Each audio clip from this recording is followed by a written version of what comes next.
Students, how old are you? Today we will start our chapter number 19, pollution of air. You can see in the picture also. Here क्या ये एक कारखाना है, एक factory है और वहां से क्या निकल रहा है? ये हार्मफुल गैसेस, धुआं, ठीक है, smog, which get mixed with our environment and this is called pollution of air.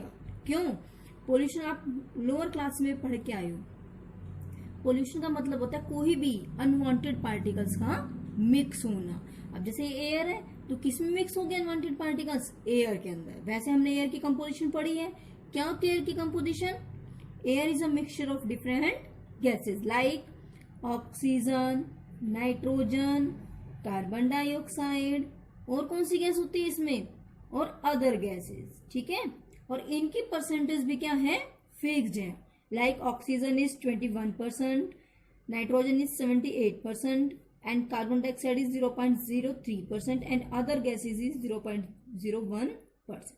ये परसेंटेज क्या है? फिक्स्ड है. यदि परसेंटेज में कुछ भी कम ज्यादा होता है तो इसका मतलब क्या है? उसके अंदर मिक्सिंग हो गई और this is called pollution of air. ठीक है, और अब हमें पता है कि ज्यादा इंडस्ट्रियलाइजेशन हो रहा है हमारे यहाँ और प्लांट्स हम काटे जा रहे हैं, तो उसके कारण जो पोल्यूशन है वो क्या है? दिन प्रतिदिन बढ़ता जा रहा है.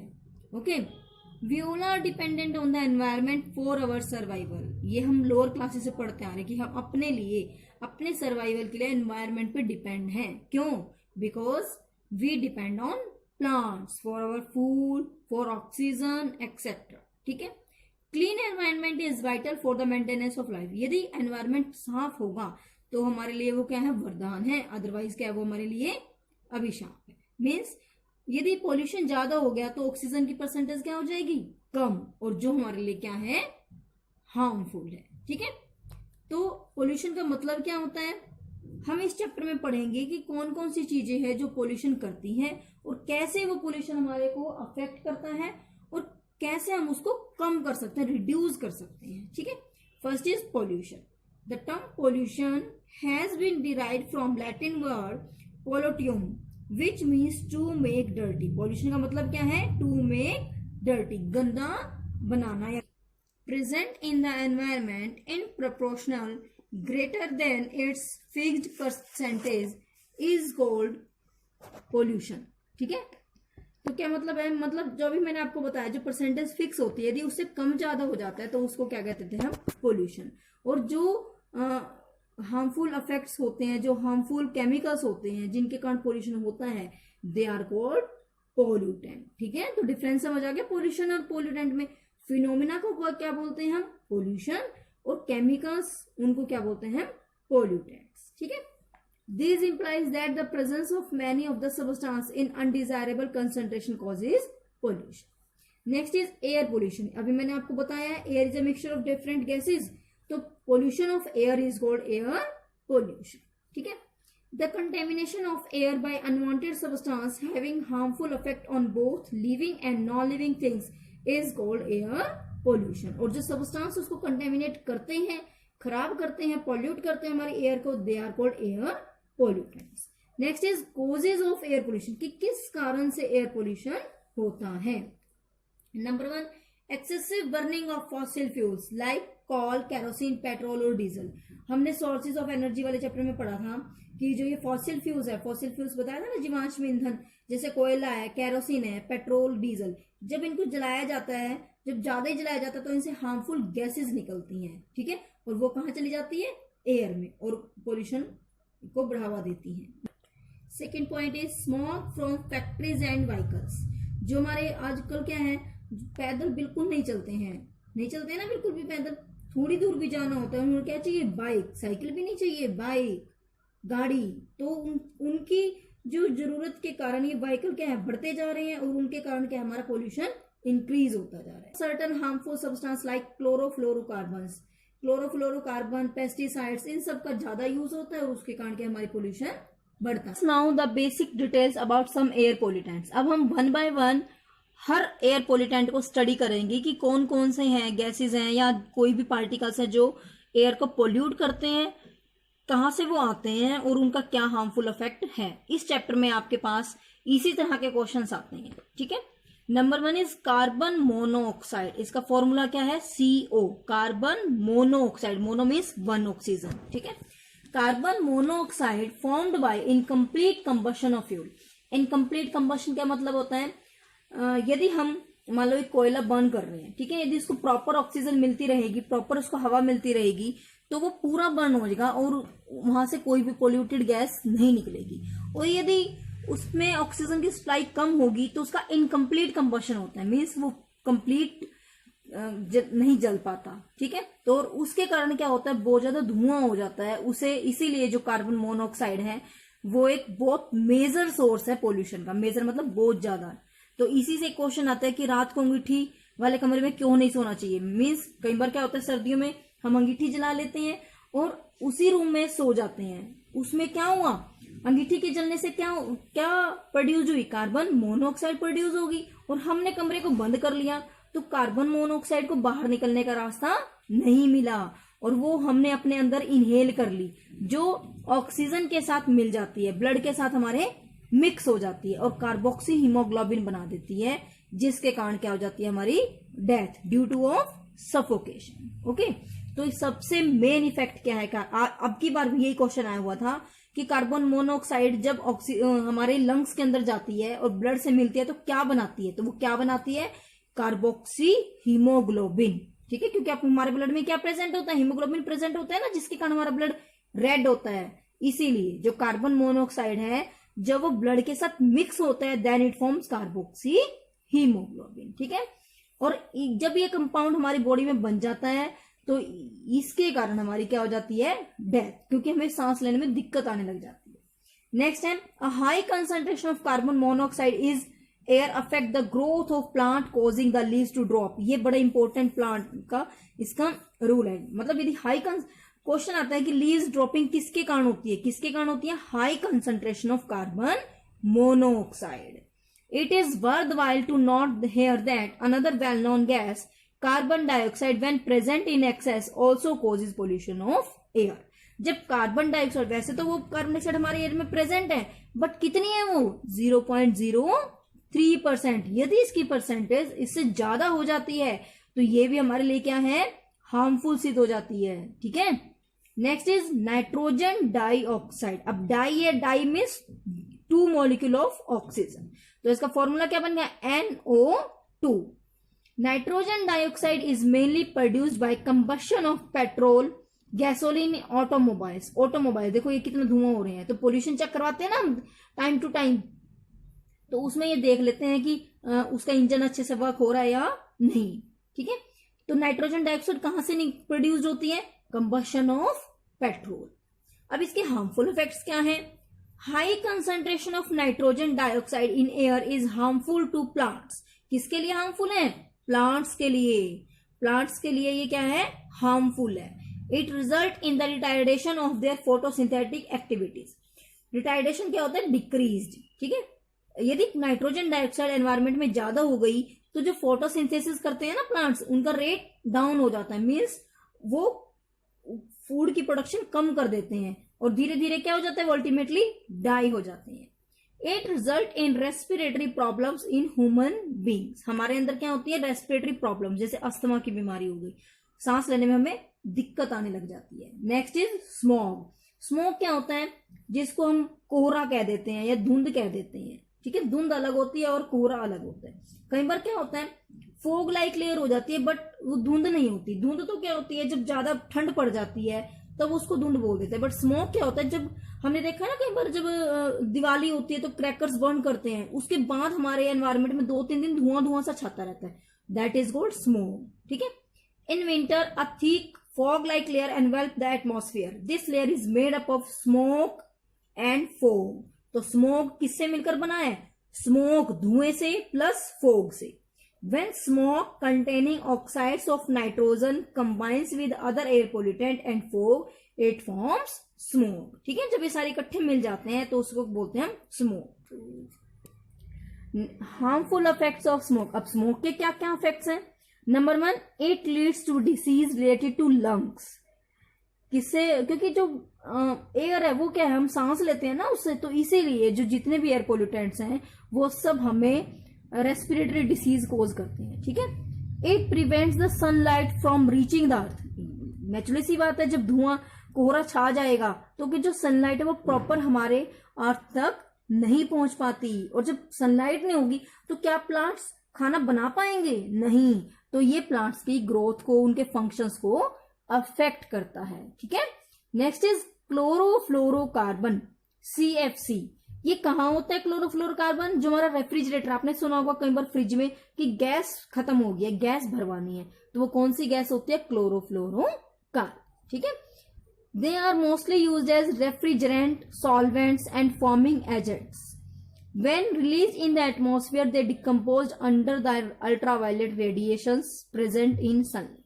ये क्या करती हैं? जो अल्ट्रावायलेट रेज होती हैं, आपको पता है ना हमारी सनलाइट में क्या होती है? अल्ट्रावायलेट रेज होती हैं, बट जो ओजोन लेयर है वो इन रेज को क्या अपने अंदर अब्जॉर्व कर लेती है। तो ये क्या कर देती है? CFC उन अल्ट्रावायलेट रेज को तोड़ देती है, ठीक है, डिकम्पोज कर देती है, और हमें क्या है? उससे नुकसान होता है। हार्मफुल इफेक्ट क्या है? CFC causes the depletion of ozone layer। Depletion क्या होता है? टूटना। आपको पता है जो ओजोन लेयर है वो बड़ी इंपॉर्टेंट है हमारे लिए। क्यों? Because it prevent us from ultraviolet rays. But ये क्या करती है गैस? ओजोन O3 होती है, ये इसको तोड़कर क्या बना देती है? O2+O। तो ऑक्सीजन को बढ़ा दिया इसने, बट लेयर तो टूट गई। अब हमारी इस लेयर में एक छेद भी दिखने लग गया है, और वो हमारे लिए क्या है? हार्मफुल है, ठीक है। This result in an increased amount of ultraviolet rays from the sun reaching the earth, ठीक है। This can cause, जब अल्ट्रावायलेट रेज ज्यादा आ जाएंगी हमारी अर्थ पर, तो उसके कारण स्किन डिसीज हो जाएंगी, हमें स्किन कैंसर, और हमारी आईज को नुकसान होगा, ठीक है। Next is acid rain, as name indicate, acid rain, rain which contain acids, ठीक है। Normal rain is slightly acidic due to the dissolution of atmospheric carbon dioxide in water. जो नॉर्मल रेन आती है वो क्या? थोड़ी सी एसिडिक होती है, थोड़ा सा उसमें एसिड होता है। क्यों? क्योंकि हमारे एनवायरमेंट में क्या है? कार्बन डाइऑक्साइड प्रेजेंट है, इसके कारण। परंतु जब ज्यादा एक्सेसिव कार्बन डाइऑक्साइड, स्मोक या नाइट्रोजन, जितने भी हमने एयर पोल्यूटेंट्स पढ़े हैं, यदि ये ज्यादा हो जाए एनवायरमेंट में, तब ये क्या होते हैं? हमारे रेन के साथ मिल जाते हैं। Excessive carbon dioxide, smoke and nitrogen dioxide when released in the atmosphere come in contact with the water vapors present there. This result in the formation of sulfuric acid and nitric acid. क्या मतलब है? Sulphuric acid जब carbon dioxide किससे मिली? Water से, then it forms H2SO4, ठीक है। उसके बाद हमारे पास क्या आई है? Nitrogen dioxide. हमारे एनवायरमेंट में अभी हमने करा कि होती है, जब नाइट्रोजन डाइऑक्साइड वाटर, क्योंकि रेन में तो पानी होता है, जब इसके साथ मिलती है तो वो क्या बना देती है? HNO3 nitric acid. ये दोनों एसिड क्या है? हमारे लिए बहुत ज्यादा हार्मफुल होते हैं जब ये एसिड बन जाते हैं। और ये कब बनते हैं? जब हमारे एनवायरमेंट में सल्फर डाइऑक्साइड और नाइट्रोजन डाइऑक्साइड इनकी एक्सेस क्वांटिटी हो जाती है, ठीक है। तो अब ये पानी के साथ मिल जाते हैं और सल्फ्यूरिक एसिड बना देते हैं, और क्या बना देते हैं? Nitric acid. जब ये एसिड रेन की फॉर्म में, रेन के साथ हमारी अर्थ पर आते हैं, then it is called acid rain, ठीक है। तो एसिड रेन के अब हार्मफुल इफेक्ट्स क्या होते हैं?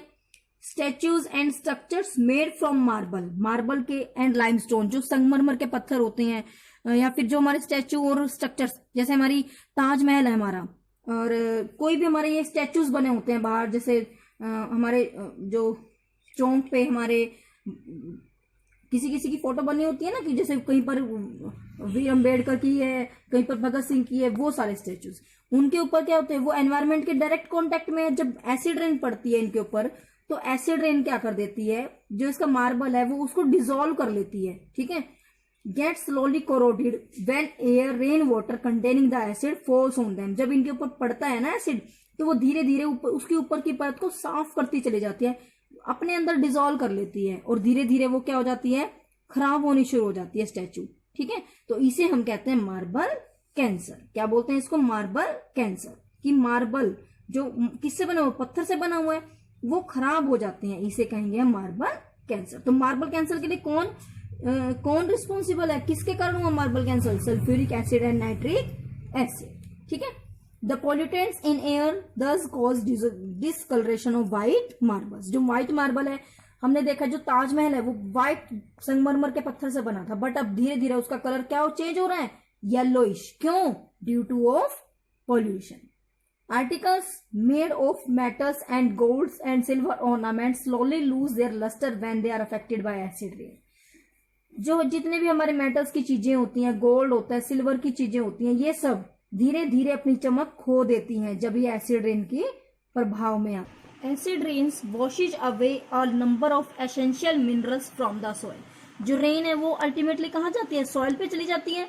सॉइल पर जब रेन एसिड रेन आती है तो वो बहुत सारे जो एसेंशियल मिनरल्स हैं जो हमारे प्लांट्स को चाहिए होते हैं उनको भी वॉश अवे कर देती है, उनको भी साफ कर देती है। ठीक है, तो इस तरह से जो एसिड रेन है वो प्लांट्स को भी अफेक्ट करती है। Acid rain has an adverse affect on aquatic life. Aquatic life means, aquatic means क्या होता है, ऐसे प्लांट्स या एनिमल्स जो पानी के अंदर रहते हैं, that are called aquatic life. तो एसिड रेन, रेन क्या है, बारिश का पानी जाता है ना नहरों में, समुद्रों में, तो वहां पर भी ये उनको एक्वेटिक लाइफ को अफेक्ट करता है। ठीक है, तो acid rain is therefore the quite harmful to both plants and animals. इस तरह से जो एसिड रेन है वो दोनों को नुकसान करती है, प्लांट्स को भी, एनिमल्स की। देखो ये पिक्चर में दिखाया हुआ, ये कौन है, ये हमारा ताजमहल। ये देखो ये येलोइश हो गया, क्यों? जो मथुरा है ना, इसके पास, मथुरा में पास नहीं है वैसे तो बहुत दूर है, बट मथुरा में क्या एक रिफाइनरी है। ठीक है, और रिफाइनरी में क्या होता है, पेट्रोलियम से पेट्रोल बनाया जाता है, उसके धुएं से इसके ऊपर इफेक्ट हो रहा है। इसीलिए जो सुप्रीम कोर्ट है उसने इसके ऊपर सीरियस कंसर्न दिखाई है अपनी। ठीक है, और इंस्ट्रक्शंस दिए हैं उनको, किनको, फैक्ट्री वालों को, कि अपना धुआं अच्छे से डिस्पोज करें, ताकि इसके ऊपर कोई भी, क्योंकि ये कौन है, हमारा हेरिटेज में आया हुआ है ना ये। ठीक है, इंडिया हेरिटेज है और ये 7 वंडर्स में से एक है। ठीक है, next is greenhouse effect. Greenhouse effect का मतलब क्या होता है, the name greenhouse effect is given to special glass houses in which plants are grown. Greenhouse ऐसे स्पेशल कांच के घर होते हैं जहां पर प्लांट्स को ग्रो किया जाता है, उनको प्रॉपर। अब मान लो यदि प्लांट्स को ऐसे ही ग्रो किया जाए तो उस जो एडवर्स कंडीशंस है हमारे एनवायरनमेंट की, उसके कारण जो प्लांट है वो अफेक्ट होगा कि नहीं होगा। तो इसलिए उन्हें स्पेशल ग्लास का घर दिया जाता है जिसमें उनके लिए proper temperature, proper environment, proper soil, सब कुछ उनके अकॉर्डिंग होता है। ठीक है, तो plants growing in the soil inside the greenhouse receive the sun radiations only through its glass walls. तो जो उनकी कांच वाली दीवारें होती है ना, उसी के थ्रू सनलाइट वहां तक पहुंचती है। The temperature inside the greenhouse is higher than the temperature outside. जो ग्लास है वो बड़ी जल्दी गर्म हो जाता है, तो इसने कहा जो टेम्परेचर अंदर होता है ना वो बाहर के अपेक्षा ज्यादा होता है। This is because the rays entering from glass walls get trap there, क्योंकि वो जो ग्लास की वॉल्स है वो उसको अपनी तरफ अब्जॉर्व कर लेती है। ठीक है, नेक्स्ट है ग्रीन हाउस इफेक्ट। अब ये तो हमने ग्रीन हाउस पढ़ा है, ग्रीन हाउस इफेक्ट क्या होता है। Sun rays warm the earth, हमें पता है जो सन रेज है वो क्या करती है, हमारी अर्थ को गर्म करती है। यही जो एक पार्ट ऑफ रेडिएशन है अर्थ के ऊपर पड़ता है, हमारा एनवायरनमेंट क्या करता है, उसको अब्जॉर्व कर लेता है। ठीक है, और क्या करता है उसको, और जो हमने जितना चाहिए उतना अब्जॉर्व हो जाता है, और जो जितना बच जाता है उसका पार्ट उसको रिफ्लेक्ट बैक कर देता है, वापिस चला जाता है वो टकराकर हमारी धरती से। Some gases like carbon dioxide, methane, water vapors, nitrous oxide, chlorofluorocarbon have the capacity to trap the heat radiations that are reflected from the earth। तो क्या मतलब है, यदि एनवायरमेंट में carbon dioxide, methane, water vapours, nitrous oxide, chlorofluorocarbon ये सब ज्यादा होंगे तो ये क्या कर लेते हैं, जरूरत से ज्यादा जो रिफ्लेक्ट होकर जाना चाहिए ना पार्ट सनलाइट का, ये सनलाइट आई। ठीक है, ये क्या आई हमारी सनलाइट, हमने इसका कुछ पार्ट तो हमारी अर्थ ने क्या कर लिया, अब्जॉर्व कर लिया। ठीक है, और जो जितना हमें चाहिए उतना अब्जॉर्व कर लिया और वापस चला गया। जब ये गैसेस प्रेजेंट होती है ये इस वाले पार्ट को भी अब्जॉर्व कर लेती हैं, तो इससे क्या हुआ, हमारी अर्थ का टेम्परेचर बढ़ेगा या घटेगा, बढ़ जाएगा ना टेम्परेचर। इसे कहते हैं हम ग्रीन हाउस इफेक्ट। ठीक है, तो ये गैसेस क्या कर लेती हैं, इसको ट्रैप कर लेती हैं, अपने अंदर सोख लेती हैं। These gases are called greenhouse gases. Question क्या आता है, नेम 2 ग्रीन हाउस गैसेस। तो नाम बताओगे आप proper, carbon dioxide methane, water vapour, nitrous oxide, chlorofluorocarbon. इनमें से कोई भी 2 या 3 जब पूछते हैं तो उतनी ही दिखनी होती है। This warming effect is known as greenhouse effect. जब ये हमारा एनवायरमेंट ज्यादा गर्म हो गया, ठीक है, तो इसे कहते हैं हम ग्रीन हाउस इफेक्ट। अब इसके कॉजेज क्या है? Causes of increase in concentration of green house, कि क्यों बढ़ रहा है ये ग्रीन हाउस की गैसेज। हमने अभी पढ़ा है कार्बन डाइऑक्साइड किससे प्रोड्यूस होती है? कोयले से, या कोई भी चीज हम जलाते हैं, डोमेस्टिक फ्यूल जलाते हैं, उसके कारण green house carbon dioxide produce हो जाती है ज्यादा, और जितनी ज्यादा कार्बन डाइऑक्साइड होगी उतना ज्यादा हमारा ग्रीन हाउस इफेक्ट होगा। दूसरा कोज क्या है? Thermal power plants. Thermal power plant क्या होते हैं? पावर मीन्स बिजली प्रोड्यूस करते हैं, लाइट प्रोड्यूस करते हैं, ठीक है। थर्मल मीन्स गर्म होके। इसमें क्या होता है? कोयले को बर्न किया जाता है और उससे पानी को हीट बनाया जाता है, वाटर वेपर्स में कन्वर्ट किया जाता है, और फिर उसके थ्रू प्रोडक्शन ऑफ पावर होती है, मतलब बिजली को उत्पन्न किया जाता है, उसको बनाया जाता है, ठीक है। उन्हें कहते हैं थर्मल पावर प्लांट, जैसे हमारे पानीपत के पास है, ठीक है, नौलथाम में पड़ता है ये। तो ये क्या करते हैं? Use the heat produce through burning of coal. अभी मैंने बताया कोयले को बर्न करते हैं और उससे हीट निकालते हैं। तो कोयला बर्न हुआ तो क्या प्रोड्यूस हुई? कार्बन डाइऑक्साइड, जिसके कारण कार्बन डाइऑक्साइड और कार्बन मोनोऑक्साइड प्रोड्यूस हुई, जिसके कारण हमारे एनवायरमेंट में ग्रीन हाउस गैसेज ज्यादा हो गई। नेक्स्ट है इनडिस्क्रिमिनेट डिफोरेस्टेशन। क्या मतलब हुआ? इनडिस्क्रिमिनेट क्या होता है? बिना भेदभाव के हम बस काटते चले गए, जहां हमने पेड़ देखा उसको काट दिया, जहां देखा उसको काट दिया, तो उसे बोलते हैं हम इनडिस्क्रिमिनेट डिफोरेस्टेशन। डिफोरेस्ट, पेड़ों को काटा, तो पेड़ क्या करते हैं हमारे लिए? वरदान सिद्ध है ना हमारे लिए पेड़। पेड़ क्या करते हैं? प्लांट्स कौन सी गैस को अब्सॉर्ब करते हैं? कार्बन डाइऑक्साइड को अब्सॉर्ब कर लेते हैं, अपने अंदर ले लेते हैं, और हमें कौन सी गैस रिटर्न करते हैं? ऑक्सीजन। जब प्लांट्स नहीं रहेंगे तो ये कार्बन डाइऑक्साइड को तो लेंगे ही नहीं। कार्बन डाइऑक्साइड क्या होगी? हमारे एनवायरमेंट में बढ़ती चली गई, ये प्लस प्लस प्लस होती गई, और ऑक्सीजन क्या होगी? Minus minus. तो ये अल्टीमेटली क्या इंक्रीज हो गया? कार्बन डाइऑक्साइड, जिसके कारण क्या होगी? ग्रीन हाउस इफेक्ट ज्यादा हो जाता है, ठीक है। नेक्स्ट है consequences of green house effect, कि क्या प्रभाव पड़ते हैं ग्रीन हाउस इफेक्ट्स के। Global warming. ग्लोबल वार्मिंग का क्या मतलब होता है? ग्रीन हाउस इफेक्ट, गर्मी ज्यादा हो गई है, तो हमने ग्लेशियर्स पढ़े हैं ना, आपने एसएसटी में पढ़े होंगे। ग्लेशियर मीन्स बर्फ के पहाड़, चट्टाने बर्फ की, जो लेह लद्दाख वाली साइड है हमारी, जो माउंटेन्स के ऊपर वाली है, हिमाचल में जो माउंटेन्स है हमारे, जो हाइयर एल्टीट्यूड्स में मिलते हैं, वहां पर क्या होता है? जो बर्फ के पहाड़ बन जाते हैं, ठीक है। तो जब बर्फ, आपने देखा है जब हम आइस को फ्रिज से बाहर निकालते हैं तो वो क्या हो जाती है? मेल्ट हो जाती है कि नहीं हो जाती है? इसी तरह से क्यों मेल्ट हुई? बाहर टेम्परेचर क्या है? ज्यादा है, ज्यादा टेम्परेचर के कारण वो मेल्ट हो गई। यही फर्क पड़ता है हमारे ग्लेशियर्स पर। ग्लेशियर से क्या हो जाता है? जो हमारे बर्फ के पहाड़ है, ग्रीन हाउस इफेक्ट ज्यादा हो गया, गर्मी ज्यादा होगी, उससे जो बर्फ के पहाड़ है वो धीरे धीरे, ये बर्फ के पहाड़ थे, धीरे धीरे पिघलने शुरू हो गए, ये रह गए, और इनके पिघलने से क्या निकला? वाटर, पानी निकला, और पानी कहाँ चला जाता है अल्टीमेटली? रिवर्स में, ओशंस में, और उनसे क्या होगा? रिवर्स में जब जाएगा पानी तो उनका क्या होता है? वाटर लेवल इंक्रीज हो गया, और उससे क्या होता है? फ्लड्स के चांसेस बढ़ जाते हैं। तो इसे बोलते हैं हम ग्लोबल वार्मिंग। ग्लोबल वार्मिंग क्या होता है? Average temperature of the earth atmosphere is gradually increases. धीरे धीरे, ग्रेजुअली होती है एकदम, एकदम टेम्परेचर इंक्रीज हो जाता है अर्थ का, that is called global warming. और ग्लोबल वार्मिंग के कारण जो हमारे ग्लेशियर्स हैं वो धीरे धीरे मेल्ट हो रहे हैं, जिससे पानी, समुद्र का पानी, सी लेवल क्या होता है? इंक्रीज हो जाता है, और फ्लड के चांसेस ज्यादा हो जाते हैं। Next is warming of atmosphere often leads to forest fire. Yes, गर्मियों में ज्यादातर होता है। कहते हैं ना कि आग लग गई खेतों में, क्यों लग जाती है? एनवायरमेंट में क्या, गर्मी ज्यादा हो गई है, यदि सूखी पत्तियां वहां पड़ी रहती हैं और वो आपस में टकराकर और क्या हो जाती है? फायर लग जाती है, जंगलों में आग लग जाती है, जिससे पूरा का पूरा जंगल खाक हो जाता है, ठीक है। तो ये सारे किसके प्रभाव है? Greenhouse effect. अब है measures to check global warming. हम कैसे ग्लोबल वार्मिंग को कम कर सकते हैं, क्या स्टेप्स हम उठा सकते हैं? द यूज ऑफ, जोन से इसके कारण थे उन्हीं को कम कर दो। नंबर 1, फॉसिल फ्यूल हमने यूज किए थे, उसी के कारण कार्बन डाइऑक्साइड प्रोड्यूस हुई थी, उसको क्या कर दो? कम कर दो, यूज ही कम कर दो उसका। The use of fossil fuel such as wood, coal, petrol should be minimised. कम से कम करो, electricity should be generated from hydro electric power plants and nuclear reactors. जो इलेक्ट्रिसिटी थर्मल पावर से जनरेट कर रहे हैं ना, उसकी बजाय हमें क्या यूज करना चाहिए, हाइड्रो इलेक्ट्रिक पावर। हाइड्रो में क्या होता है, पानी से बिजली को बनाया जाता है, ठीक है, हाइड्रो मीन्स वाटर, पानी से बिजली को बनाया जाता है और उसमें कोई भी पॉल्यूटेड गैसेस प्रोड्यूस्ड नहीं होती। Deforestation must be stop, very important step, हमें पेड़ों को काटना नहीं चाहिए, बल्कि we should grow more and more trees.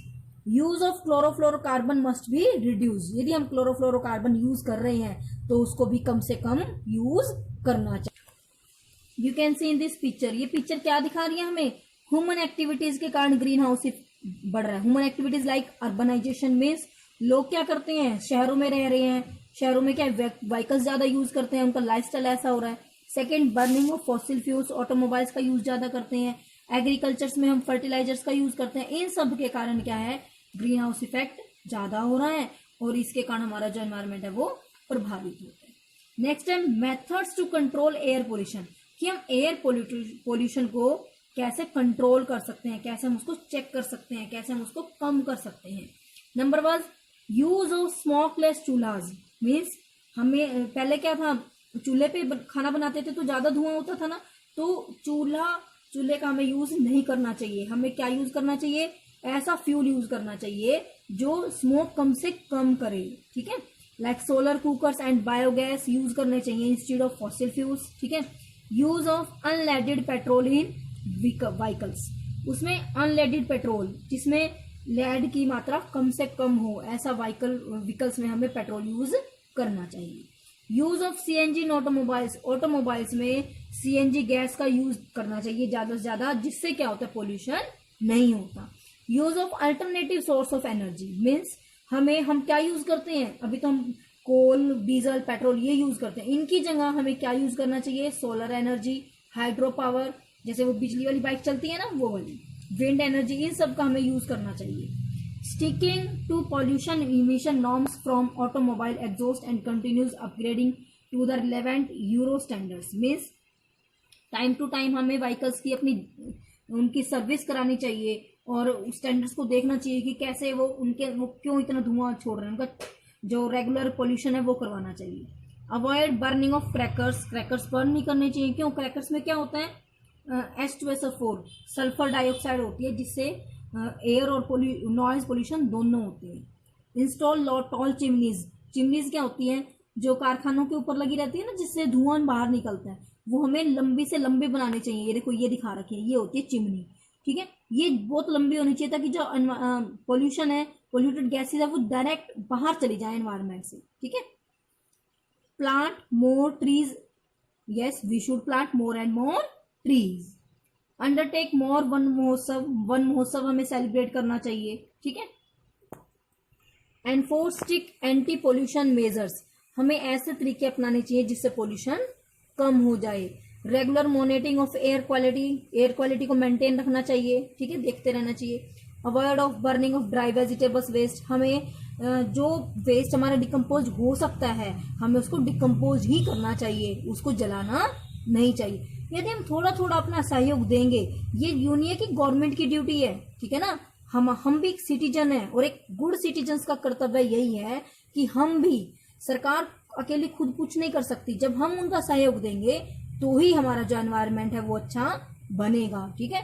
तो प्रॉमिस करो कि आप प्लांट्स को काटोगे नहीं बिना वजह से, और अपने बर्थडे पे एक प्लांट जरूर लगाओगे। नहीं कि बर्थडे पर लगा दे उसको छोड़ दिया, नहीं, उसको वाटर दोगे प्रॉपर, उसकी प्रॉपर केयर करोगे, ठीक है, ताकि आपने कंपेयर करना है कि नेक्स्ट बर्थडे तक, जैसे आप अपनी हाइट में ग्रो कर रहे हो, क्या प्लांट ग्रो कर रहा है, ठीक है, तो आपने ये प्रॉमिस करना है मेरे से कि हाँ, आप अपने हर बर्थडे पर एक प्लांट ग्रो करोगे और एनवायरनमेंट का क्या करोगे, ख्याल रखोगे। Okay, thank you.